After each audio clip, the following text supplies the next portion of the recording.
4월 14일 목요일입니다. 오늘은 고난과 순종이라는 제목으로 히브리서 5장 7절로 10절까지의 말씀을 생각해 보도록 하겠습니다. 그는 육체에 계실 때에 자기를 죽음에서 능히 구원하실 이에게 심한 통곡과 눈물로 간구와 소원을 올렸고 그의 경건하심으로 말미암아 들으심을 얻었느니라. 그가 아들이시면서도 받으신 고난으로 순종함을 배워서 온전하게 되셨은즉 자기에게 순종하는 모든 자에게 영원한 구원의 근원이 되시고 하나님께 멜기세덱의 반차를 따른 대제사장이라 칭하심을 받으셨느니라. 아멘. 이미 여러 차례 말씀드린 바가 있습니다마는 저는 중학교 3학년 때 많이 아팠고 그때 저를 위해서 드린 어머니의 눈물의 기도를 잊을 수가 없습니다. 어느 날 밤 잠들어 있는데 불도 켜지 않은 채로 어머니의 기도가 제 귀에 들렸습니다. 하나님, 저를 데려가 주시고 이 아이를 낫게 해주세요.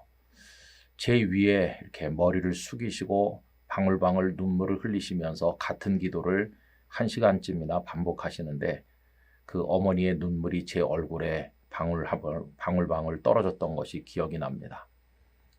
여러분, 어머니는 왜 그렇게 눈물겹게 하나님 앞에 흐느끼며 기도하셨을까요?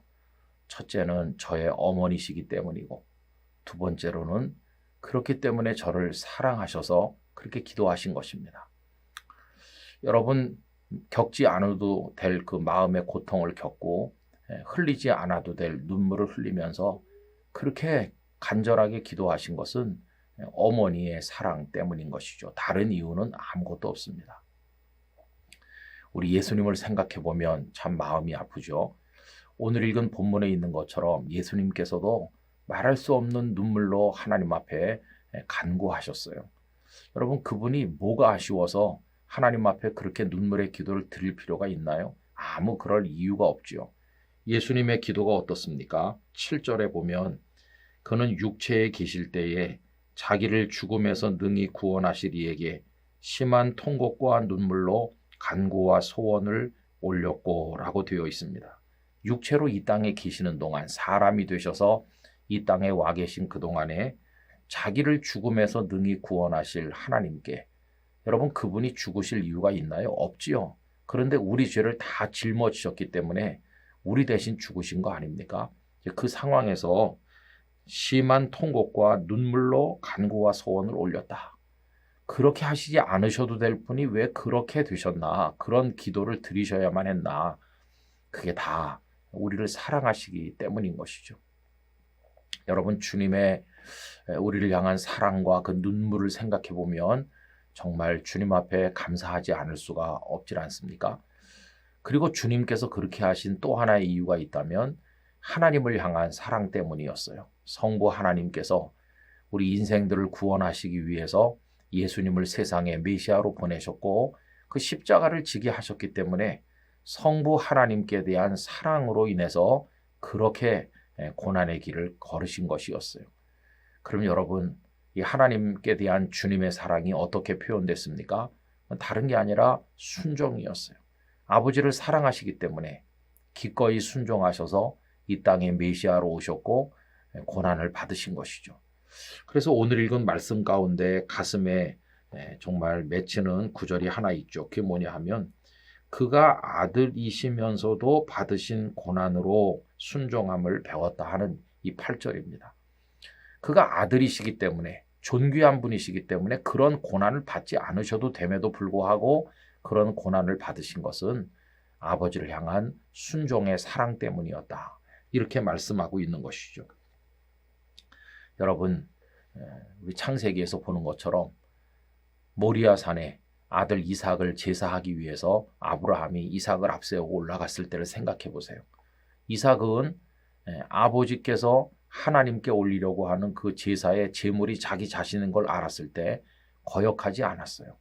기꺼이 결박하는 아버지의 손에 자신을 맡겨서 순종함으로써 하나님께 제물이 되고자 했던 사람이 바로 이삭 아닙니까? 이삭이야말로 자신의 생명을 내놓을 만한 그런 모습으로 아버지 아브라함께 순종했다 하는 것을 알게 됩니다. 우리 예수님의 순종이 바로 그 이상의 것이죠. 여러분, 그 순종하시는 예수님의 모습 때문에 하나님 아버지의 구원 계획이 이루어진 것이고 우리들은 구원의 은총을 얻게 된 것입니다. 그러므로 성도의 신앙에 있어서 순종이라고 하는 건 정말로 소중한 겁니다. 여러분, 주님께서 원하신다면 우리 기꺼이 순종해야 되고, 순종하는 그 과정에서 고난이 있다면 그 고난을 묵묵히 받아들여야 됩니다.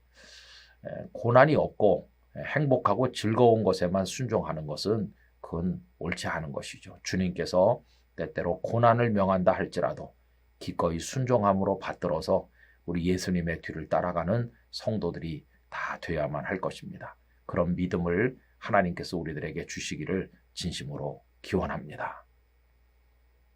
아버지 하나님, 우리 예수님께서는 하나님의 아들이심에도 불구하고 받지 않으셔도 될 고난을 받으셨는데, 그래서 심한 통곡과 눈물로 간구하셔야만 했는데 그것이 바로 아버지를 향한 순종이었음을 알게 됩니다.